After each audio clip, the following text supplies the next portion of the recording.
선생님이여 우리를 불쌍히 여기소서 하거늘 보시고 이르시되 가서 제사장 들에게 너희의 몸을 보이라 하셨더니 그들이 받아가 깨끗함을 받은 자 그 중에 한 사람이 자기가 나은 것을 보고 큰 소리로 하나님께 영광을 돌리며 돌아와 예수의 발 아래 엎드려 감사하니 그는 사람이라 사람이라. 예수께서 대답하여 이르시되 10사람이 다 깨끗함을 받지 아니하였느냐 그 9은 어디 있느냐 이가 이에게는 하나님의 영광을 돌려 받아가 없느냐 하시고 같이 봅니다. 그에게 이르시되 일어나 가라 내 믿음이 너를 구원하였느니라 하시라. 아멘. 아멘.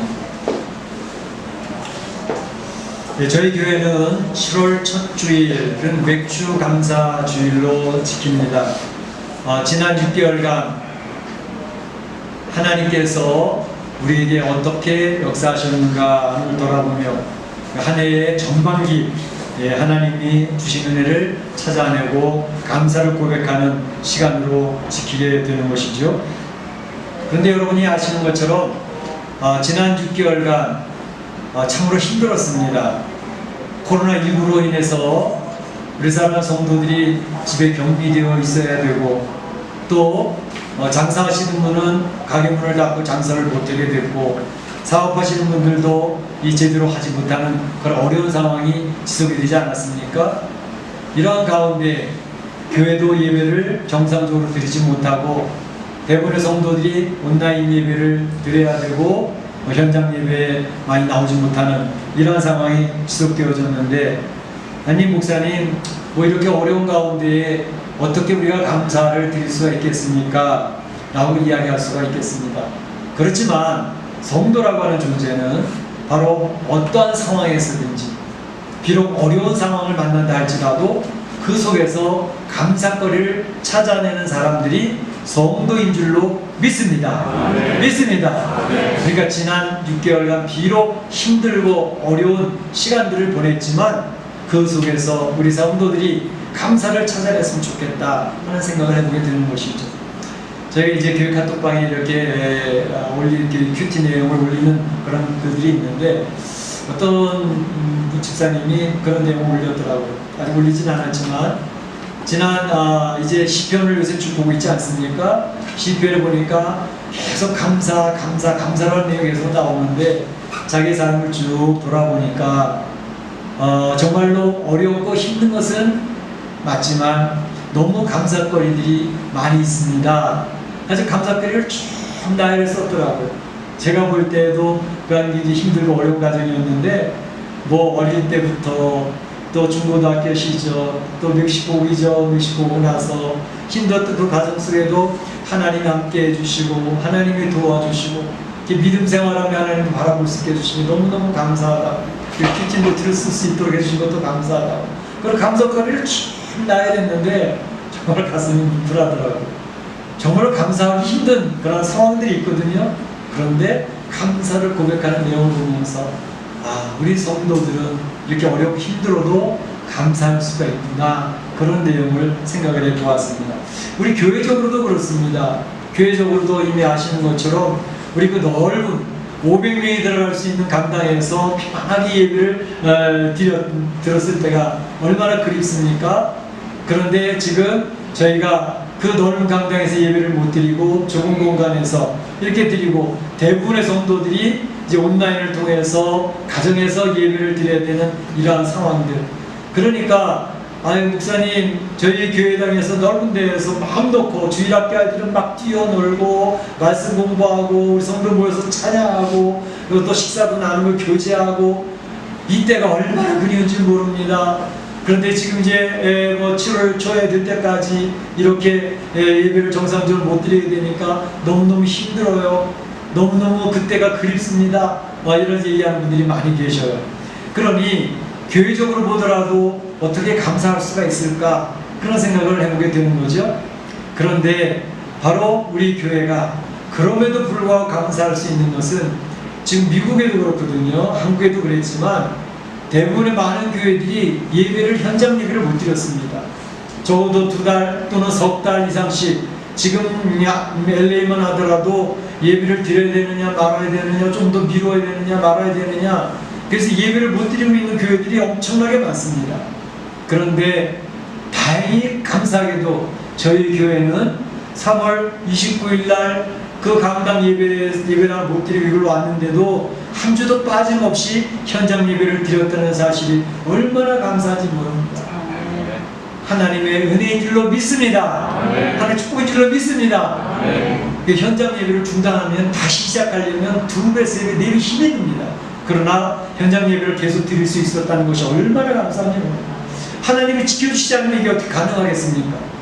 우리 성도들 중에서 확진자가 한 명이라도 나오면 어떻게 예배를 드릴 수 있겠습니까? 목사가 확진자가 되어지면 어떻게 예배를 드릴 수 있겠습니까? 안 그래요?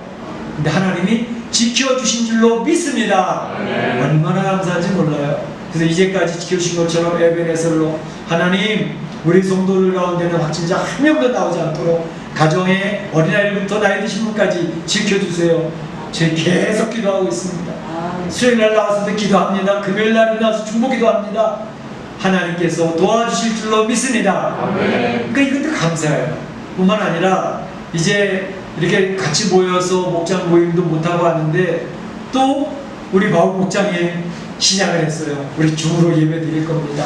그것 한 달에 한 번이 아니라 매주마다 예배를 드릴 겁니다. 그래서 우리 바울 목장이 줌으로 예배를 시작해서 매주 금요일마다 예배를 드렸는데 벌써 여러 날이 됐어요. 여러 주가 됐어요.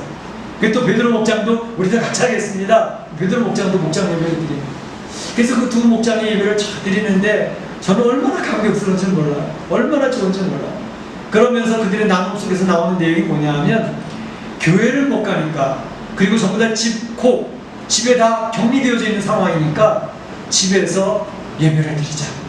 그래서 아이들 다 불러 모아놓고 아버지가 목사님이 되셔가지고 가정 교회를 세워나가는 거예요. 말씀을 나눕니다. 한 절 두 절씩 같이 아이들을 읽습니다. 교회 주보에 나온 성경 구절을 암송을 시킵니다. 가정 예배, 가정이 든든해지는 거예요. 아이들이 엄마 아빠 보는 눈이 달라지는 거죠. 또 부부간에도 사이가 얼마나 좋아지는지. 하나님 중심이 되어지면 좋아질 수밖에 없습니다. 할렐루야. 이 정상적인 예배를 못 드리는 코로나19 때문에 축복받는 성도들의 가정이 되었습니다. 가정 예배를 드리는 가정들이 점점 많아지고 있어요. 그러니까 얼마나 감사한 일입니까? 그런데다가 이제 우리 성도들이 또 성경도 열심히 읽는 분들이 많아졌어요. 네, 어떤 분은 5월 3일날 성경을 시작해서 6월 20일날 성경을 한 권을 다 읽어버렸어요. 직장 다니는 분입니다. 시간이 없어요. 그런데 2달도 안 되어서 다 읽으셨더라고요. 좀 존경스러워요. 뿐만 아니라 그 성도들 대부분이 성경 읽기에 지금 굉장히 진력하고 있는 것을 제가 알고 있습니다. 저마다 뭐 드라마 성경을 통해서 읽기도 하고, 또 읽어주는 성경을 통해서 읽기도 하고, 성경을 얼마나 열심히 보는지. 그래서 교회에서 준비한 성경이 몇 개 없거든요. 지금 다 나가서 지금 이거 다 끝나면 성경을 어떻게 줘야 되나? 지금 그런 걱정을 하고 있습니다. 그러니까 성경을 열심히 읽는 이 모습 속에서 오히려 코로나19가 우리 교회에는 축복으로 바뀌었구나. 할렐루야. 할렐루야. 그래서 성도들은요, 잘못돼도 잘못된 가운데 축복이 있는 줄로 믿습니다. 그 감사를 드리는 거예요. 더더군다나 오늘 맥주 감사주일 아닙니까? 맥주절의 특징은 뭐죠?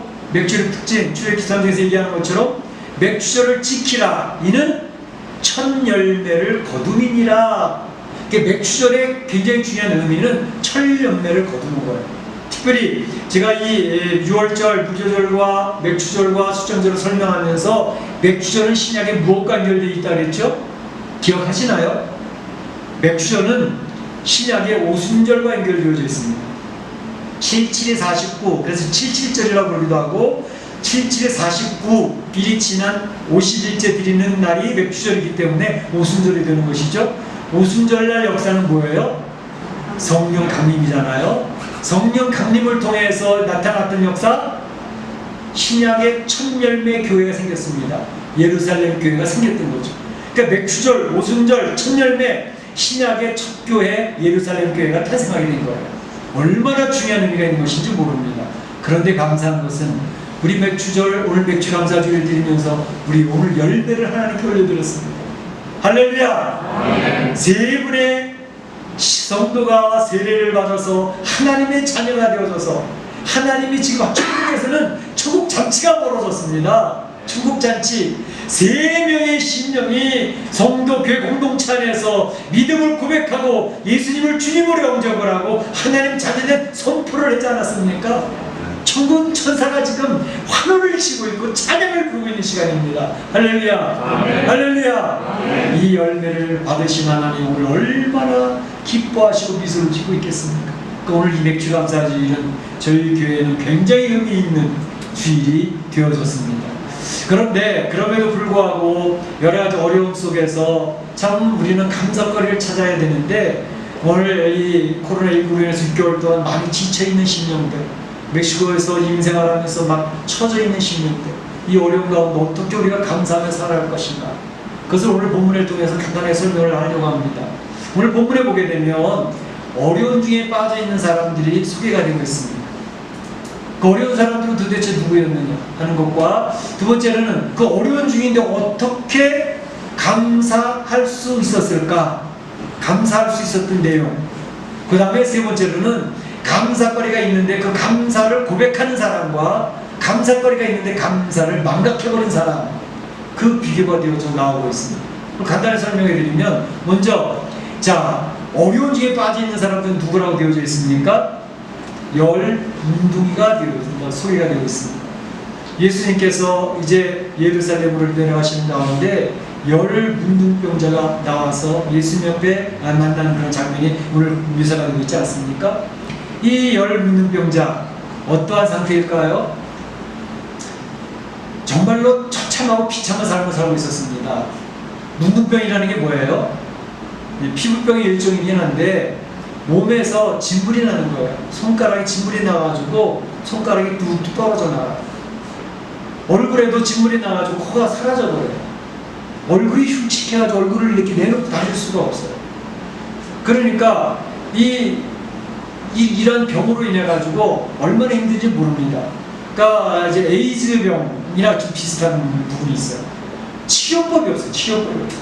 고칠 수가 없어요. 네.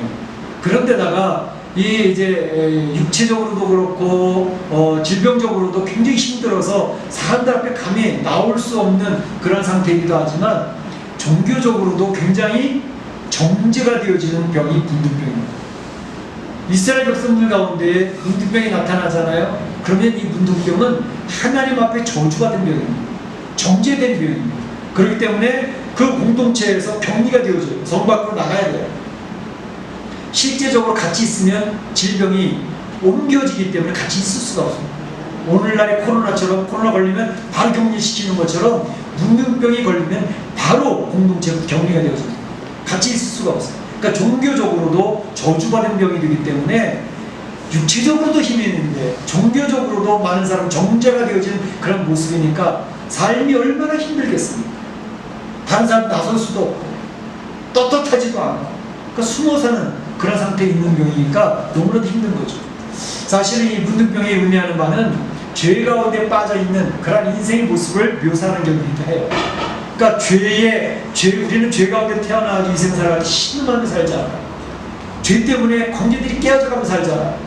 죄 때문에 이 인생을 멋지게 살 수 없잖아. 그러한 모습을 이야기해 준다 할 수 있습니다. 그러니까 이러한 가운데에서 참고로 이 문둥병자들은 자포자기하고 살아가는 거예요. 우리 인생은 이걸로 끝이구나. 비참하고 처참하게 살아갈 수밖에 없고, 그러고 살아가는 그런 상태에 있는 어려운 중에 있는 사람들이라는 것이죠. 오늘날 코로나19를 만나면서 사람들이 이와 같은 상황에 빠졌습니다. 일단 코로나 걸리기만 하면 확진자가 되어지면 나는 죽었구나. 사람이 자포자기를 해버리는 거예요. 죽음으로 바로 연결을 시켜버리는 거예요. 그러나 사망률이 높은 데는 15%, 우리 멕시코는 12%, 한국은 2.5%밖에 안 된다니까, 사망률 2.5%니까 나머지 한 90% 이상은 회복되는 거예요. 그런데 우리에게 눌려지는 그 압박감은 걸리면 죽었다 이거예요. 그러니까 얼마나 두려운 공포 가운데 있느냐 말이죠. 뿐만 아니라 실제적으로 이 병에 걸리는 확진도 두렵지만 경제적인 생활이 안 되잖아. 이제 굶어야 되는 상황이 되어진다. 사업들이 열 수가 없잖아. 사람들이 가까이 오는 게, 옛날에는 사람들 같이 지내는 게 반가웠는데 가까이 오는 게 두려운 거예요. 이러한 처참한 지경에 놓여져 있는 상황.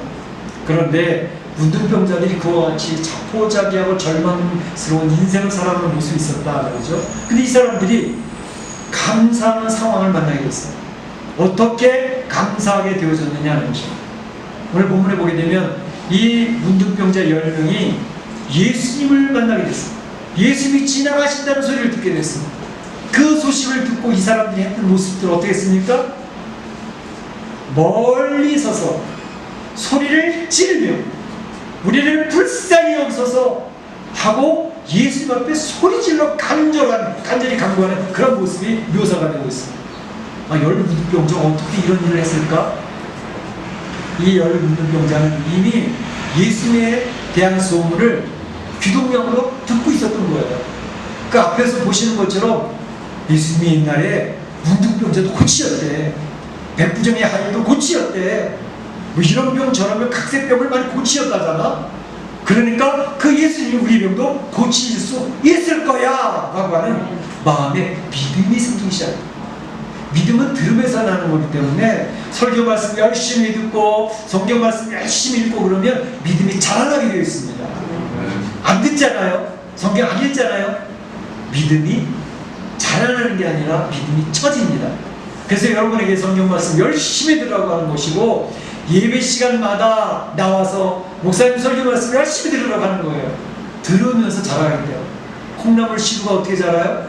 물을 부어주는데 물이 다 빠져요 그냥. 그런데 시간이 지나면 콩나물이 쫙 자라있다. 물이 다 빠졌는데 어떻게 자랐지? 하나님의 말씀, 설교 말씀 계속 듣는데 나도 모르는 사이에 믿음이 자라고 있는 거예요. 믿으시길 축복합니다. 아멘. 열심히 들으셔야 돼요. 열심히 읽으셔야 됩니다. 그런데 어쨌든 이 문둥병자들이 그 소식을 들으면서 믿음이 생긴 거예요. 그 믿음이 확신으로 바뀌고 있습니다. 예수님이 우리를 고칠 수 있을 거야 라고 하는 확신이 오니까 예수님 만나는 게 기회입니다. 절호의 찬스입니다. 이걸 놓치면 안 된다 라고 해서 멀리 떨어져 있는데 멀리 떨어져 소리를 소리 지르고 있는 거예요. 우리를 분명히 여기달라고 소리 중입니다. 왜 멀리 떨어져 있을까요? 가까이 올 수 있는 사람들이 아닙니다.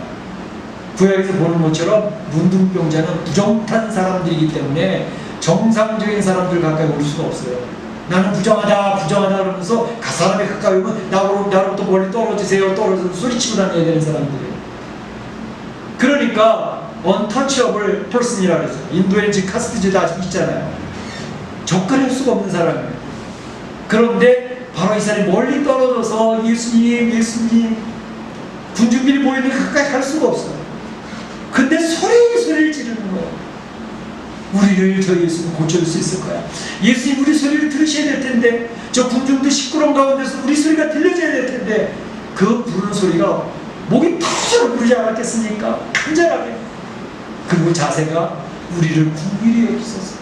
많은 사람들이 왕따시킵니다. 많은 사람들 앞에 가까이 갈 수 없는 존재입니다. 우린 이미 정죄된 사람들입니다. 우린 죄악 중에 있는 사람들입니다. 그렇지만 주님 우리를 궁밀히 여겨주소서. 바로 이 간절함이 주님께 상달이 되어진 줄로 믿습니다. 예수님 그걸 들으신 거예요. 들으신 거예요. 우리 성도들이요 자네 편안하면 이렇게 간절히 기도 안 해요. 문제가 별로 없으니 별로 간절히 기도 안 해요. 아니 나는 성도니까 기도는 해야 되니까 그냥 오늘 기도 시간 지켜야지 뭐 한 10분 20분 기도하고 끝내야지. 늘상적인 기도하죠. 그러나 문제가 터져버렸어요. 자녀에게 문제가 생겼습니다. 확진자가 됐습니다. 죽음이 다가오고 있습니다. 그러면 그냥 기도 한두 많은데 기도하겠습니까? 그때 기도는 다릅니다. 간절합니다. 하나님 살려주세요. 하나님 회복시켜주세요. 우리 사업도 우리 가정도 내 자녀도 지켜주세요. 그 기도는 죽게 살기 기도가 되는 것입니다. 오늘 본문에 나와 있는 이 열 문둥병자는 죽게 살기로 기도합니다. 죽게 살기로 소리친 거예요. 그래서 우리의 기도가 하나님 앞에 빨리 상달되는 방법, 간절함의 기도. 내 마음이 간절히 품겨져 있는 기도를 하면 여러분의 사업터가, 여러분의 가정이, 여러분의 경제적인 문제가, 여러분의 건강의 문제가, 자녀의 문제가 해결될 줄로 믿습니다. 믿습니다. 그 기도를 통해서 해결 받으시는 하나님의 살아계신 것을 체험할 수 있기를 바라요. 그런데 주님이 들으시니까 주님이 들으시니까 이제는 해결되기 시작하는 거예요. 항상 하나님이 들으셨나 못 들으셨나, 하나님 앞에 결제를 받냐 못 받느냐가 가장 중요한 부분입니다. 구약 성경에도 보면 한나의 기도도 그랬고 사라의 기도도 그랬고 간절히 기도하니까 하나님이 그를 생각하신지라, 그를 하나님이 생각만 해주시면 결제 나는 거예요. 하나님이 인정만 해주시면 도장 찍어줄게 하면 끝난 겁니다. 해결되는 거예요. 그래서 간절한 기도가 필요한데 주님이 그들의 간절한 믿음의 소리침을 들으시고 이야기를 하시는 거예요. 제사장에게 가서 보여라. 제사장에 가서 보여라. 그 모든 사람 앞에 버림받은 존재, 더 이상 희망을 잃어버린 인생의 삶, 그 가운데 그를 긍휼히 여기시는 주님, 하나님의 긍휼, 주님의 긍휼이 있었기 때문에 우리가 성도들이 된 줄로 믿습니다. 주님이 우리를 긍휼히 여기시기 때문에 성도가 되어졌고 집사가 되어졌고 장로가 되고 권사가 되어지고 목사가 되어져서 주님 앞에 이렇게 설 수 있었다는 얼마나 감사한지. 주님의 긍휼하심 때문에였습니다. 자격이 없습니다. 우리는 하나님을 실망하시는 존재들입니다. 그런데 하나님은 긍휼히 여겨주시니까 이제 문제가 해결되죠. 예수님 말씀하신 것은 그래 제사장에게 가서 너희 몸을 보여라. 이 말이 무슨 말인지, 그 가운데는 유대인들이 주로 많이 있었기 때문에 유대인들은 금세 알아차렸어요. 제사장에 가서 보여라. 레위기 13장에 나와 있는 말씀처럼 문둥병이 들었는지 안 들었는지 결정해 주는 것도 다 판단해 주는 것도 제사장이 하는 것입니다. 또 문둥병이 회복돼 피부병이 다 나와서 전염병이 안 되어진 것도 판단하는 것이 제사장이 해주는 일입니다. 다시 말하면 문둥병으로 손가락이 끊어져가고 코가 다 물들어지고 있는 그때에 예수님이 그들에게 제사장에 가서 보여라 했던 말은 무슨 말일까요? 제사장에 가서 다 나왔다는 판결을 받아봐 라고 이야기를 해주십니다. 자, 이 말을 들었을 때에 10 문둥병자의 리스판스, 그 반응이 어땠을까요? 유대인들이니까, 주로 유대인들이니까 이 말은 나았다는 말인 것 같은데 라는 생각이 바로 왔습니다. 그런데 내 손가락을 보니까 아직까지 진물이 흘러내리고 있습니다. 문둥병이 난 게 아니에요. 내가 고쳐줄게. 너 다 났어. 네 손가락보다 다 났잖아. 이제 가서 이제 판결 받아. 이렇게 얘기하면 깨끗해요. 더 정확해요. 그런데 예수님이 그러면 보여주지 않고 지금 아직도 진물이 흘러내리고 있고 코도 진물이 흐르고 있는데 제사장에게 가서 보이라고 하니까 제사장에게 가야 돼, 말아야 돼. 그 마음속에 갈등이 생기지 않았을까? 즉 갔다가 괜히 제사장이 너 왜 왔어? 그러면 어떡하지? 그러한 갈등이 있을 수 있어요. 신앙은 갈등이 늘 있습니다. 하나님 어떤 말씀을 나에게 주시는데 성경 읽다가 기도하다가 하나님 말씀 듣다가 내 안에 어떤 선택에 대한 결정을 하나 주셨을 때 그 결정을 이게 하나님이 나에게 주신 결정이 건 맞는 것 같은데 근데 그 말씀을 받자고 하니까 갈등이 생기는 거예요. 내가 원했던 것을 포기해야 되는 경우도 있고 내가 가려고 했던 방향을 바꿔야 되는 경우도 있고 그런 결정을 주셨을 때 해야 돼 말아야 돼? 할까 말까? 이런 갈등이 성도들의 생활에는 계속 자주 반복됩니다. 근데 오늘 본문에 있는 10 문둥병자는 어떻게 했어요? 가자! 예수님이 말씀하셨으니까 제사장에게 우리 몸을 보이러 가자! 그럼 순종을 하는 거예요. 순종을 하는 거예요. 어떤 일이 벌어졌을까요? 가다가 깨끗함을 받은지라. 할렐루야! 할렐루야! 깨끗함을 받고 갔다는 게 아니에요. 가다가 깨끗함을 받은지라. 하나님 말씀, 예수님이 말씀하신 것을 듣고 순종을 했더니 깨끗해졌고 해결되었다는 것입니다. 여기에 믿음의 놀라운 재미가 있어요. 우리 성도들은 종종 결과를 보고 움직이려고 그럴 때가 많아요. 그래서 이렇게 되어지면 제가 그렇게 할게요 이럴 때가 많은데 주님은 아니 네가 첫 발을 내디디면 역사가 일어날 거야 그럴 때가 많은 것이다. 그 오늘 본문의 10분 가다가 깨끗함을 받은지 하나님 역사예요. 여러분 우리가 신앙생활하면서 여러분들이 살아계신 하나님을 체험하기를 원하잖아요. 살아계신 하나님을 체험하는 성도들이 꽤 많습니다. 생각보다 많습니다. 저는 우리 교회 안에서도 그런 성도들을 많이 발견했어요. 그런데 살아계신 하나님 내 문제를 해결해 주신 하나님을 체험한 성도들의 특징이 있습니다. 그 특징은 뭘까요? 아직 내가 경험해보지 못했는데, 확인하지 못했는데 주님이 말씀하시고 나한테 찔러서 이야기해 주신 내용에 대해서 순종한 사람들이었습니다. 순종하면, 하나님 말씀대로 순종하니 내 가정의 고민이라도 문제가 해결되었습니다. 내 자녀의 문제가 해결되었습니다. 내 사업의 문제가 해결되는 것을 체험하고 있습니다. 그래서 저는 그런 성도들의 피드백을 받을 때 그것처럼 기쁜 일이 없어요. 와, 집사님도 하나님 경험했네, 하나님 역사하시고 체험했네. 이 간증거리가 쌓여지기 시작을 하면 목에 칼이 들어와도 주님을 부인하지 않습니다. 내가 체험한 예수님이 계시기 때문에, 자격 없는 나를 끝까지 분명히 여기시고 사랑해 주실 주님을 확신했기 때문에, 경험했기 때문에 그가 뭐가 두렵겠습니까? 성경의 신앙인들의 역사는 바로 이 살아계신 하나님을 체험한 사람들의 기록입니다. 그리고 앞으로도 그렇게 경험하라고 이야기하고 계시는 것입니다.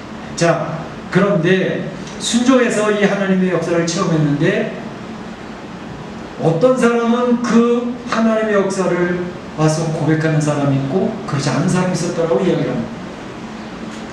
한 사람이 예수님께로 가득 달려 돌아왔습니다. 집으로 가지 않았어요. 나에게 말씀하셨던 그 예수님께로 달려와서 여기 보게 되면 큰 소리로 영광을 돌리며 그랬어요. 예수님께로 돌아와 큰 소리로 영광을 돌립니다. 큰 소리의 영광 뭘까요? 목이 터져라 주님을 찬양하는 겁니다. 주님! 주님, 저 다 나왔어요. 저 이제는 다 나았다고 인정받고 왔어요. 이 찬양이, 하나님의 살아계심을 체험한 성도들은요, 찬양이라는, 찬양이 목청 터져라. 남의 보든지 안 보든지 상관없습니다. 눈물을 줄줄 흘리고 찬양을 합니다. 왜? 그 하나님을 영광하고, 그리고 발 앞에 엎드려 경배를 했습니다. 예수님 말하고 엎드리면 털썩 엎드려서 주님, 주님, 주님의 말씀에 의해서 제가 치료받았습니다. 그러니까 하나님을 경험하잖아요. 예수님을 경험하잖아요. 자연적으로 엎드리게 되어 있습니다. 자연적으로 경험하게 되어 있습니다. 하나님을 체험하지 못한 사람이 목을 꼿꼿하게 세우고 빠딱빠딱 그리고 내가 잘난 사람이야 라고 스벌스벌 얘기하려고 그러는, 하나님을 경험한 사람은요 바짝 엎드리게 되어 있습니다. 나는 무익한 종입니다.